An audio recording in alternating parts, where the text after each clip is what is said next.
Hey, what's up? This is Brandon Simmons for BrandonSimmons.biz, and this is my weekly video blog called Bullheaded, a review of the Houston Texans news, as well as a preview of the upcoming game matchups. So this week, the Texans are going to be playing quite possibly, well, ain't no quite possibly to it. They will be playing the biggest game of their season, the biggest game of the season for this young Texans group. They will be playing for playoffs, division title, all types of fun stuff. So I'm going to get into all that on how they can get a win going on the road against the Indianapolis Colts this weekend. But before I get into all that, just want to do a quick little recap of last Sunday's win over the Tennessee Titans. So, two things that I really want to take away from this game: defense, another amazing performance by this unit, man, and then definitely on the pass rush. Um, ended up with excuse me, ended up with 6 sacks in this game. Excuse me, no, 6 sacks. Will Levis, we got a sack on him before he left the game. Uh, but um, but yeah, 6 sacks overall in this game. 2.5 by Derek Barnett. 2 sacks by Will Anderson, who made his return from injury. So another great performance by this unit, especially on the defensive front. CJ Stroud, the most anticipated return for this game. He came back after missing the previous 2 games, after missing 2 games or whatever for being in concussion protocol, and so he missed the first Titans game, which was the first game he missed while in the concussion system. Um, but he actually made the return back into this game. Had a nice little game, I would say, threw for 200 yards, 213 yards.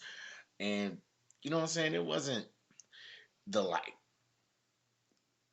explosive game that, you know what I'm saying, the big number game that we're used to seeing from him from throughout the season. But I feel like it was a better I think it was better that it wasn't that, you know what I'm saying? Like, just let him get acclimated a little bit after, you know what I'm saying, missing these 2 games, after missing some action for a while. Let him get acclimated to the game speed, tuned up a little bit, and, you know what I'm saying, just make it out the game. So shout out to him for returning and getting through all that. Shout out to the whole team. 26-3 win by this Texans team. So all that sets up for this weekend's action. Um, I'm personally, and I know I'm not the only one, did not feel that the Texans was going to be fighting for a playoff spot this year. Like week one, I did not see this coming. Even before week one, obviously, but even at week one, you know what I'm saying, when we tried it out there against the Ravens, I did not see this coming at all. However, things have certainly changed and turned out for the better. Stroud, he's played up to the hype. Will Anderson, he's played up to the hype. This defense overall has played up to the hype. A lot of these guys have really just stepped up. Derek Stingley, and we'll get to we'll kind of get to him in his in the Pro Bowl selections in a few, but Derek Stingley, he missed quite a bit of time at the beginning of the season, came back, had a phenomenal performance, 3 straight games with an interception. You know what I'm saying? So he really came back, showed out, and really showed up for this team and for the secondary as well. But with all that, I say all that to say we're in the hunt for the playoffs. You know what I'm saying? And things, I looked at this when we approached the bye week. I was like, looking at the second half of the schedule, things look really promising. And there were a little bit more bumps than than I wanted to happen.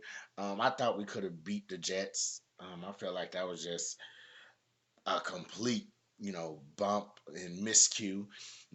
And obviously, with that came the whole excuse me, with that came the whole Stroud injury. So that's what that was. But regardless of all that, we're here in the playoff spot, and it's not just with us staying, hell bent head first in the, trying to just get wins throughout the season, but also with the other teams kind of slipping up a little bit. So Objectively, I felt the Jacksonville Jaguars were going to take the AFC South. I felt they had the most talented team at this time, and it hasn't really panned out for them. You know what I'm saying? They're coming off a playoff appearance last season, but their season hasn't gone the way that they expected it. They've dealt with injuries at the quarterback position and other areas as well. However, it's been in more recent times that they dealt with a lot of their injuries. So it's kind of affected how they've played down the stretch. And now it's really kind of set them in this position. So right now we're tied with the Jacksonville Jaguars, the Indianapolis Colts, for, you know what I'm saying, for a chance to get this AFC division, in addition to being tied with the Indianapolis Colts for this final playoff spot.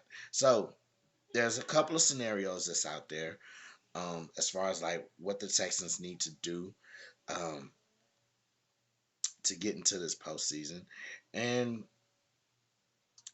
most, I think, my prediction is this: they're going to get in, they're going to win. You know what I'm saying? And so right now it's looking like there's a lot of scenarios surrounding whether they're going to get the fourth seed, the sixth seed, the seventh seed. So off just basics, if they win, they're in.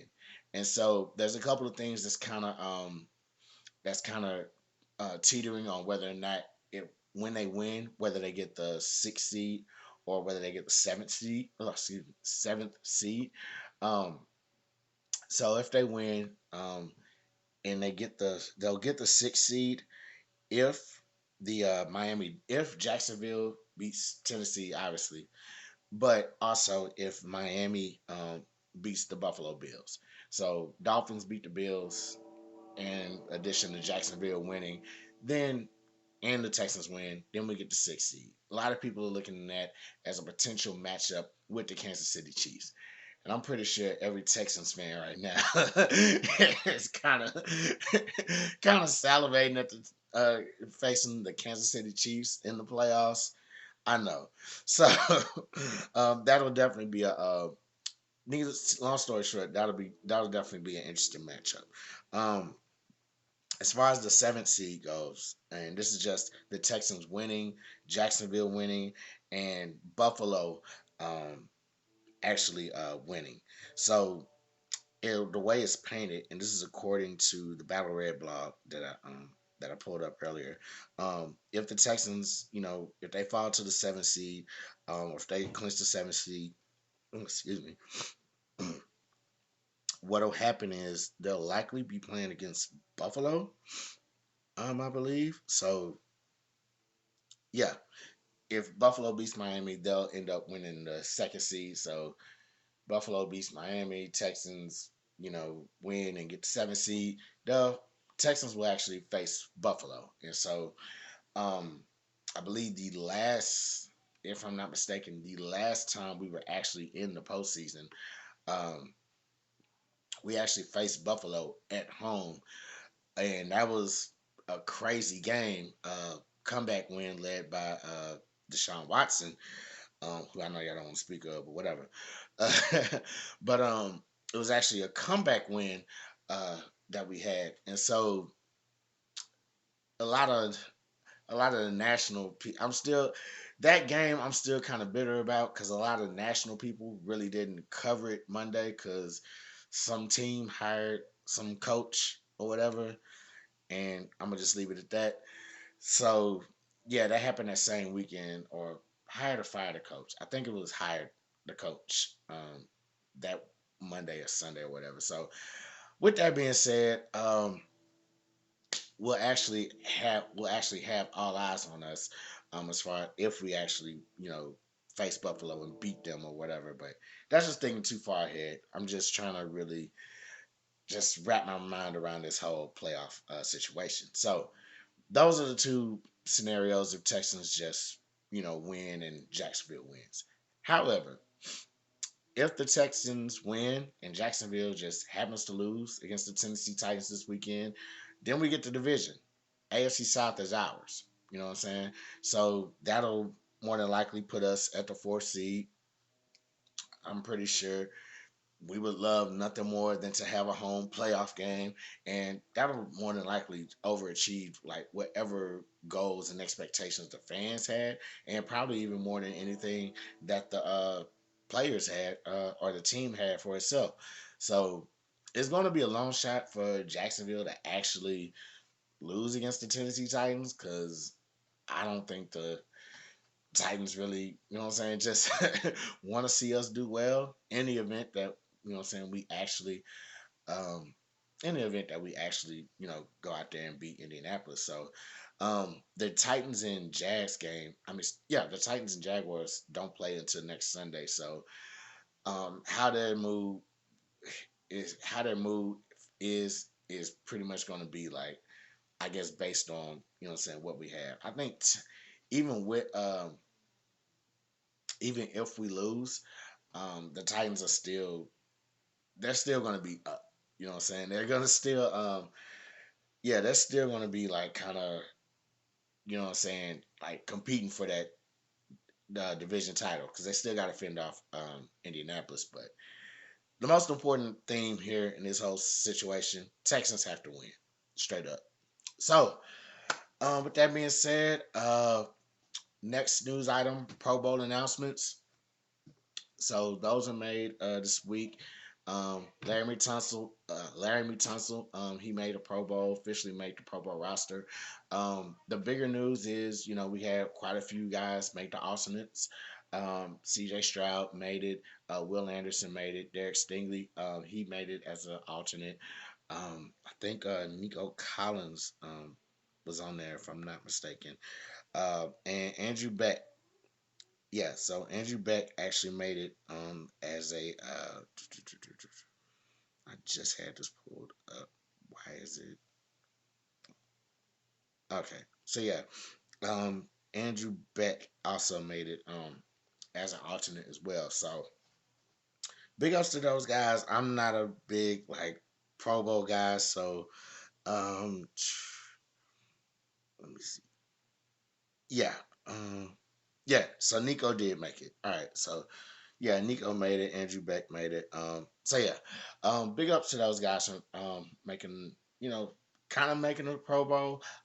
What usually happens around that time, the players that are like competing for the Super Bowl or whatever, or just probably came off a conference championship, they're probably gonna, just rest and, what I'm saying, kind of take it easy and be like, what I'm saying, I'm gonna just start my vacation early and all that stuff. So that usually opens up a spot or two for the Austinists to like come in and just actually play on the actual roster. So there's a strong possibility that, what I'm saying, we could see Stroud, Stingley, Collins, Beck, all those guys actually, what I'm saying, participate on the Pro Bowl. So shout out to them for making that Pro Bowl roster.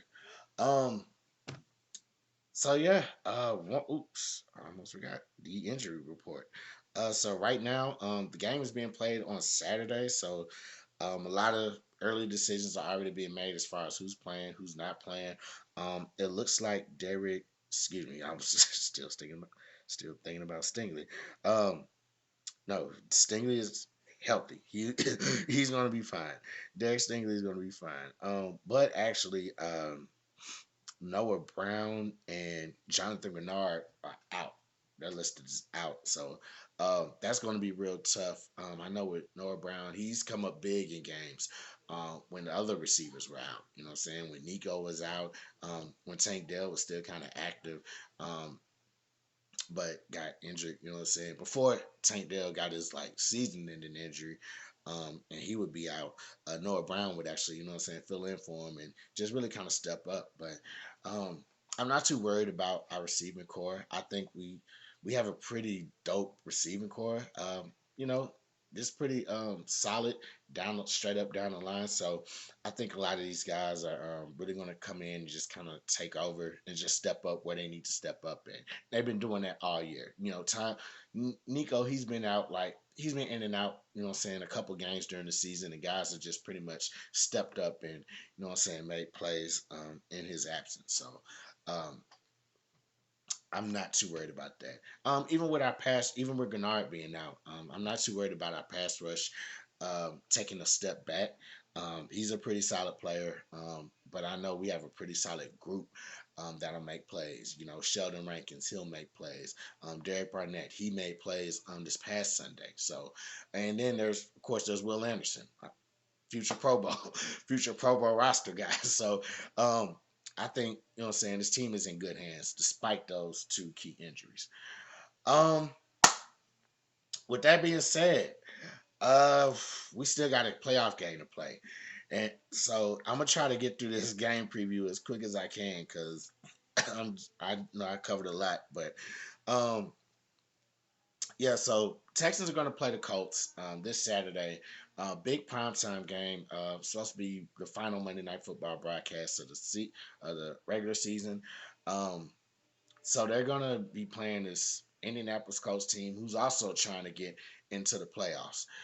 So here's just a few things that the Texans need to do to win this game. Number one, they need to clean up the protection. So in the first game, Stroud was sacked like 6 times in that first game, and so it's a complete. The both of these teams are, you know, what I'm saying, kind of a little bit different as far as not so much roster wise, but just more competitive and I would guess say more sharpness to them. Both teams in the last game had a rookie quarterback. That's one thing we'll touch on in a few. But yeah, Stroud was sacked 6 times, and if you can recall, you know there were injuries everywhere to this Texans team, especially at the O line. So you know, once, you know what I'm saying, it was really hard protecting Stroud early on, despite him, you know, having putting up that marvelous stat line of no interceptions and all that stuff. It was still hard, like trying to like get him off the ground, you know. So in this, things have obviously gotten a lot better. You know what I'm saying? Everybody's healthy now for the most part, especially up front in the O line. So the protection is just going to have to be better. Protect him, keep him upright. So, you know what I'm saying? He can really make the plays that he really needs to make and just get back on track with this passing game. Um, Number two, bring the same pressure from last week. So last week I told you Texans had, you know, 6 sacks in that game. So one on Will Levis before he went out, unfortunately, and 5 on Ryan Tannehill came in to back him up. And I think it was 7, if I'm not mistaken, they had on the, yeah, 7 sacks. I'm actually looking at my notes right there, just seeing it. So yeah, 7 sacks um, in the last game against the Titans. So that's been my main thing. You know, just keep bringing the pressure because the Texans have been doing a great job bringing a pass rush to the opposing quarterback. So keep doing that in this game.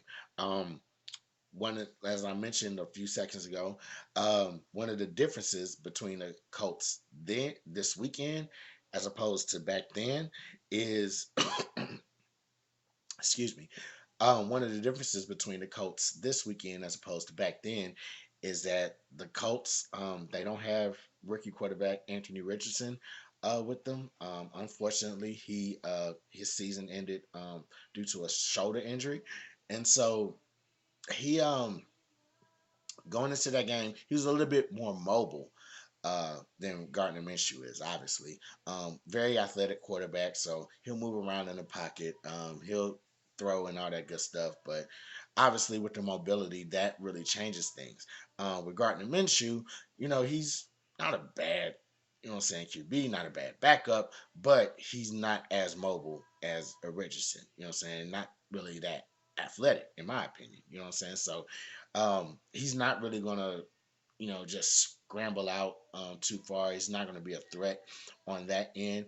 He can throw the ball pretty well and, you know what I'm saying, pretty efficiently. They probably don't want to put the ball in his hands too much. You know, Jonathan Taylor, he's still back there.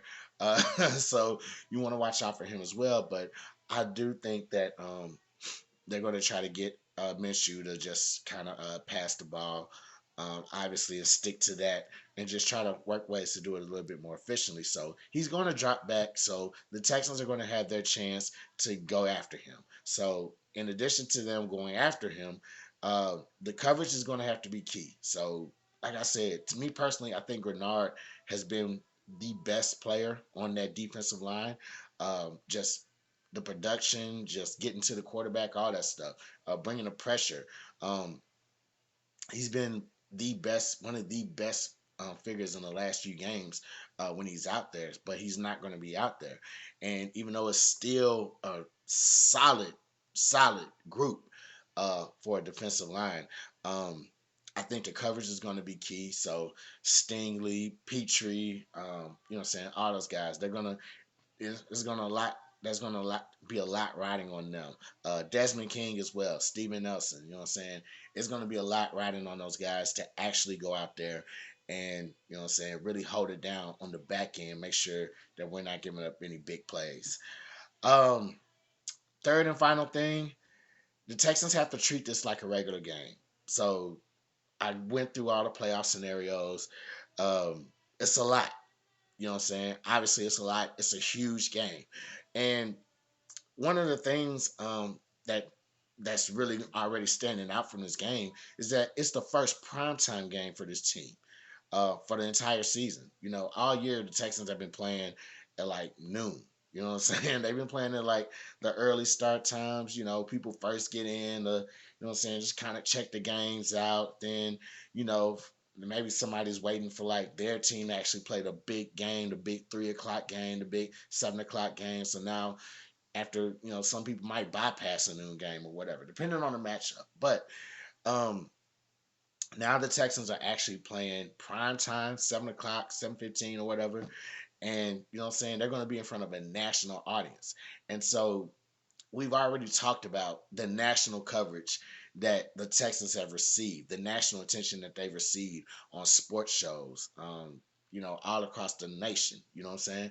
And so it's we've talked about like it's refreshing to see the Texans being put in this positive light.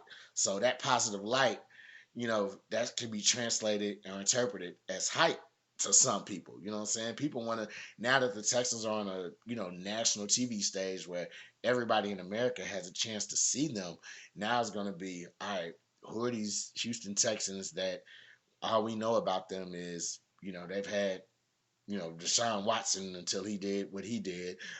They've had DeAndre Hopkins till they foolishly traded him. They've had J.J. Watt till they foolishly got rid of him. So it's a lot of people have all that have not seen the positive things of the Houston Texans. They're hearing about these positive things, but all they can remember is the negative stuff. So now they have a chance to see all the positive, and so now they're going to be like, okay, is this for real or is this not? So that's probably that's probably something that you know what I'm saying the players and not just the players but the franchise itself is going to have on their minds going into this game. But they have to just treat this like it's being played 12 o'clock on a Sunday. They have to, you know what I'm saying? And doing that, it just puts them in the mindset like, okay, this is big, but it can't be too big. They just can't make the game bigger than what they're trying to do. They're trying to get into the playoffs. They're trying to win the division title, and all that other stuff, all that extra stuff, can just really just kind of cloud that. You know what I'm saying? It could really cloud that division. In addition to that, they have to, know that yes, we win this game, we're in the playoffs, we got the division title, you know what I'm saying, we really finna show the world what we can do. But they just cannot let those goals just cloud, you know what I'm saying, the game. They have to go pretty much they have to go play this game. You know what I'm saying? They have to go play this game. They have to go out here and they have to go win this game. First and foremost. Nothing can move forward with this team unless they win this game. And that's just straight up. You know what I'm saying? As a personally, I don't think this will be a bust season, but I feel this will be a huge disappointment if they go out here and lose this game by just laying down. You know, the Colts, they're a good team. They're 8-7, just like we're 8-7. You know what I'm saying? So there's no discredit to them. Still, I feel like this Texans team can go out there and beat them if they play at a high level that they can play at different times throughout the season. So that's all I got for y'all this week, man. Just those three things. Texans have to clean up the pass protection, keep CJ Stroud in a clean pocket, um, bring the pressure that they've been bringing last week and the last couple of weeks as well. Coverage has to be tight in helping them generate that pressure. And also, just treat this like any old other game. Go out there, play it like any other game, put your best foot forward, and they got to win this weekend. So, that's all I got for y'all this week. I'm Brandon Simmons for BrandonSimmons.biz. If you're watching this on YouTube, like my video, subscribe, hit the subscribe button to subscribe to my channel. If you're watching this on Facebook, facebook.com/BrandonBlog is my page. Like my page. I have a whole lot more of these videos dealing with the Texans as well as other stuff coming along. I'm Brandon Simmons for BrandonSimmons.biz. Holla black.